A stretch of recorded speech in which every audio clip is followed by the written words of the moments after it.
নমস্কার। আজকে বুধ গ্রহ নিয়ে আলোচনা করব। বুধ গ্রহ, যুবরাজ বুধ এই মুহূর্তে বসে আছে আপনার কুম্ভ রাশিতে। এই বুধ গ্রহ আপনার মীন রাশিতে প্রবেশ করবে 11 এপ্রিল। সুতরাং মীন রাশিতে বুধ গ্রহ নিচস্থ হয়, কিন্তু বুধ গ্রহ যে নিচস্থ হচ্ছে তা সত্ত্বেও কিন্তু এখানে রাজযোগ সৃষ্টি হবে। কিছু কিছু ক্ষেত্রে রাজযোগ সৃষ্টি হবে। মীন রাশিতে গোচরের সময় বৃহস্পতি বুধের কেন্দ্রস্থানে মিথুন রাশিতে গোচর করবে এবং যার ফলে নিচভঙ্গ রাজযোগ তৈরি হচ্ছে। ক্লিয়ার? অর্থাৎ বৃহস্পতি হচ্ছে বুধের ঘরে, বুধ রাশি বৃহস্পতির ঘরে, এর জন্য নিচভঙ্গ রাজযোগ গঠিত হচ্ছে।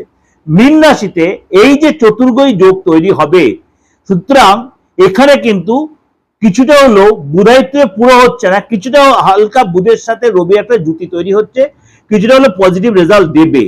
সুতরাং এটা চলুন তাহলে জেনে নি এই যে বুধ যে গোচর 12 রাশির ক্ষেত্রে কিন্তু তার প্রভাব পড়বে। আপনার রাশির ক্ষেত্রে কি দিচ্ছে, আপনার রাশি কতটা এর জন্য উপকৃত হচ্ছে, চলুন তাহলে জেনে নি আপনার রাশি কি বলছে। কিন্তু আপনি বলবেন, দাদা বুধটা আমার কোথায় আছে? আপনার ছকে তো দেখলাম বুধের জায়গা হচ্ছে এইটা, এই হচ্ছে বুধ, এই হলো বুধের, আমাদের স্মল ফিঙ্গার, তার নিচে হচ্ছে বুধ। এটা হচ্ছে বুধের যা। আপনি দেখবেন আপনার বুধের জায়গাটা তাল খেয়ে গেছে, ডাউন হয়ে গেছে, নাকি টোপা হয়ে উঁচু আছে, এটা সামান্যভাবে বুঝিয়ে দিলাম। অনেকে আমাকে বলছে হাতটা দেখে একটু বলুন।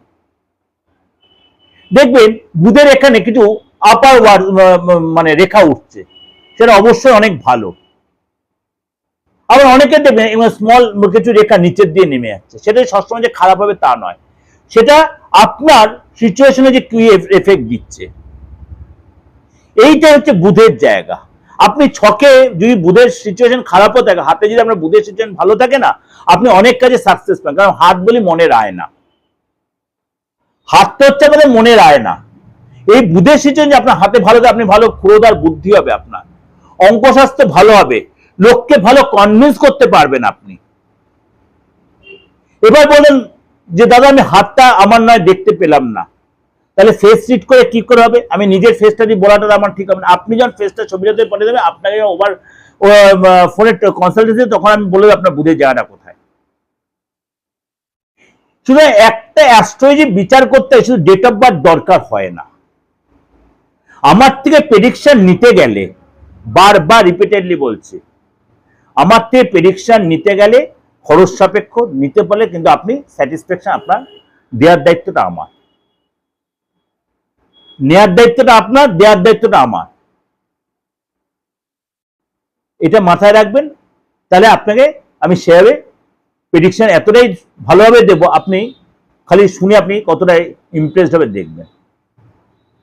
সুতরাং আপনাকে তার জন্য কি করতে হবে? আপনার ডেট অফ বার্থ না থাকলে আপনি যে কোনো ধর্মের, যে কোনো জায়গার, যে কোনো রাজ্যের, যে কোনো রাষ্ট্রের লোক হন, বাংলাদেশের জন্য বলছি, আপনারা কিন্তু এখন আমাকে গাইড করতে পারছেন কিভাবে আপনার সঙ্গে যোগাযোগ করবো, কিভাবে কি করবো। নয় আপনাদের আমার কলকাতায় আসতে হবে, আর নয়তো আমার পক্ষে বাংলাদেশে যে এই মুহূর্তে সম্ভব নয়,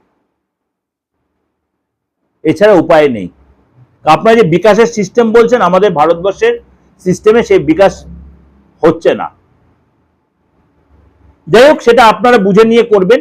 অন্য সবার ক্ষেত্রেই বলছি, সব দেশের সাথে হয়, আমি সবাইকে সার্ভিস দিচ্ছি। এই যে বুধের সিচুয়েশন, বুধ যে গোচর করছে মীন রাশিতে, নিচভঙ্গ রাজযোগ তৈরি হচ্ছে, আপনার রাশির ক্ষেত্রে কি প্রভাব বিস্তার, চলুন একটু আলোচনা করি। কর্কট রাশি, কর্কট রাশি আপনার 9th হাউসে এই গোচর হচ্ছে। শুধু এই সময় কিন্তু আপনার অর্থাৎ হঠাৎ কোনো সুযোগ, হঠাৎ কোনো প্রাপ্তি যোগ, হঠাৎ বিদেশ ভ্রমণ করতে একটা সুযোগ আছে, বাইরে ঘুরতে কোনো প্ল্যান করছেন দীর্ঘদিন, আপনি ঘুরতে যেতেই পারেন। এই সময় কিন্তু আপনার কর্মজীবনে নতুন কোনো সুযোগ আসবে, এবং এই সময় কিন্তু আপনার উচ্চশিক্ষার যে পরিকল্পনা করছেন বিদেশে যাবার, সেই পরিকল্পনা কিন্তু সাকসেস ভিসা পাবেন। এবং এই সময় কিন্তু আপনার মনের ইচ্ছা পূরণ হবে, আধ্যাত্মিক চেতনা বাড়বে, ভালো বন্ধু জুটবে, এবং এই সময় কিন্তু হিতাকাঙ্ক্ষী বন্ধু আপনার কিন্তু অনেকটাই জুটবে। এবং নিচভঙ্গ রাজযোগের প্রভাবে আপনার দীর্ঘদিনের কোনো অমীমাংসিত কোনো কাজ আপনার কিন্তু সাকসেস হবে। এবং এই সময় কিন্তু আপনার সামাজিক অবস্থান যথেষ্ট ডেভেলপ, প্রতিপত্তি বৃদ্ধি পাবে, সৃজনশীল কাজে আপনার প্রতি আগ্রহ বাড়বে, এবং ইচ্ছা কোনো ভালো বন্ধুত্ব জুড়ে আপনাকে হেল্প করবে। নতুন কোনো বন্ধু আপনাকে কিন্তু নতুন কোনো ওয়ে, আপনি যদি অবিবাহিত হন, আপনার বিয়ের যোগাযোগ আসবে, আপনার ফ্যামিলির লোকদের সুসম্পর্ক, বাইরে ছোট ছোট মেম্বার, তাদের সুসম্পর্ক তৈরি হবে। এবং এই সময় কিন্তু আপনার কনফিডেন্ট বাড়বে, আপনার ইচ্ছা পূরণ হবে, ইচ্ছা পূরণ, দীর্ঘদিন ধরে যে কাজ আটকে সেই কাজ আপনার সাকসেস পাবেন, কাজের জায়গায় আপনার কলিগদের সাথে স্টাফেদের সাথে সুসম্পর্ক তৈরি হবে। অর্থাৎ এই মানে গোচর কিন্তু আপনার জন্য যথেষ্ট সাপোর্টিং হবে। এটা আপনাদের ওভারঅল একটা প্রেজেন্টেশন দিলাম। অনেকে অনেক রকম ঝামেলায় নানান সময় জর্জরিত হয়ে যাচ্ছে, কেন সাংসারিক ঝামেলা সব ফ্যামিলিতে একটা কম বেশি রয়েছে, বিশেষ করে স্বামী স্ত্রীর মধ্যে, বা যারা রিলেশনে জর্জরিত হয়েছে, হয়তো 5-6 বছরের রিলেশনে রয়েছেন, এখনো অনেকে হয়তো ব্রেকআপ নিতে চাইছেন, হয়তো এক পক্ষ বলছেন আমি ব্রেকআপ করবো না, আরেকজন বলছেন আমি তোমার কাছে থাকতে চাইছি না। এই যে জায়গাটা, এই যে বশীকরণের জায়গাটা, আমি বশীকরণের কথা মিডিয়াতে বলা উচিত না, আমার কেউ কেউ বলতে পারতো আপনি এতটাই ভালো করেন, আপনি একটু মিডিয়াতে বলুন কথাটা। তার জন্য বলছি, যদি না ভেঙে শেষ মুহূর্তটাও একবার কিন্তু ট্রাই আপনি করতে পারেন। দীর্ঘদিন রিলেশন, মনে করো আপনার সে ছেড়ে চলে যাচ্ছে, হ্যাঁ অনেকটা দিন হয়ে তাহলে একটু ডিস্টার্ব হতে পারে, তাহলে অতটা আমি না এগোতে পারি, আমি দেখে দেবো সিচুয়েশনটা কি, অবশ্যই তার ফিসটা কিন্তু নেবো মাইন্ডলি। কিন্তু যদি সদ্য আপনি মনে করেন সারার জায়গা তৈরি হচ্ছে, আপনি সেটা জোড়া লাগানোটা জায়গা তৈরি করতেই পারেন।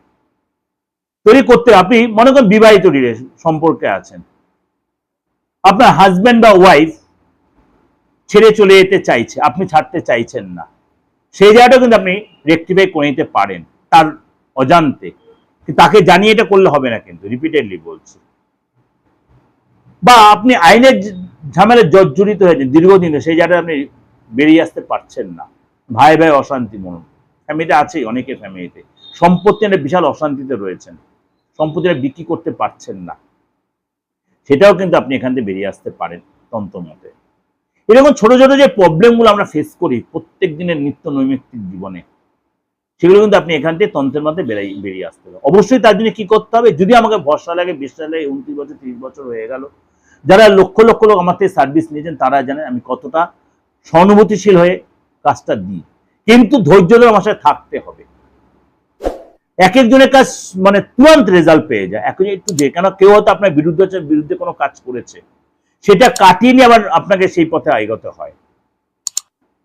আপনি কাউকে ভালোবাসেন, সেও আপনাকে ভালোবাসতো, আপনি চেনেন না সেরকম হলে হবে না, আপনাকেও সে ভালোবাসতো, সেও তো অন্য কারোর রিলেশনে আবার জর্জরিত হয়ে গেছে, তৃতীয় কোনো ব্যক্তি আপনাদের রিলেশনে চলে এসছে, সেটাকেও আপনি কিন্তু রিমুভ করতে পারবেন। এগুলো করা যায় তন্ত্রমতে, আলবাত করা যায়। অবশ্যই তার জন্য কি করতে হবে, যোগাযোগ করতে হবে।